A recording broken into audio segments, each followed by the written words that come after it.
So this is looking just at the animals. So right here we would have that canoflagellate, well, right here, and then colonial canoflagellate merging into something that's sponge-like. There are two basic types of animals. They're called parazoans and eumetazoans. The parazoans also are the poriferans, that's phylum Porifera, which are the sponges. And the eumetazoans are everything else. The eumetazoans have what are known as true tissues.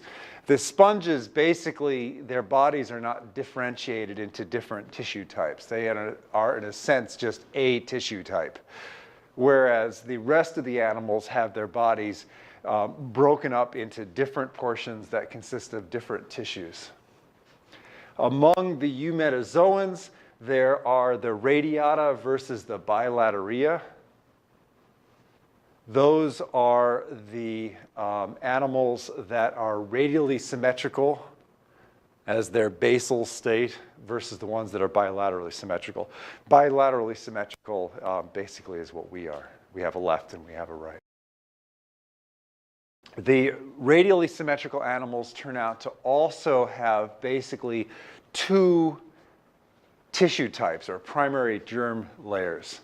The endoderm and the ectoderm, the inside, or the lining rather, of the gut and the outside of the body. Whereas the bilaterians, which again are the majority of the animals, consist of three tissue layers, the endoderm, the ectoderm, and also a tissue layer between the two called the mesoderm. The mesoderm consists of, for example, muscle tissue. And so that, as a consequence of there being three basic tissue layers, the endoderm, ectoderm, and mesoderm, these are called triploblastic versus diploblastic for the two tissue layer types.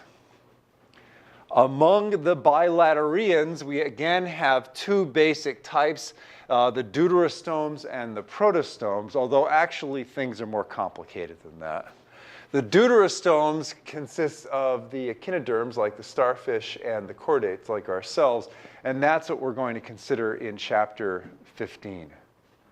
The protostomes consists of two basic types. One of these types is a combination of the roundworms and the arthropods, the insect-like things, and the other consists of a whole bunch of the rest.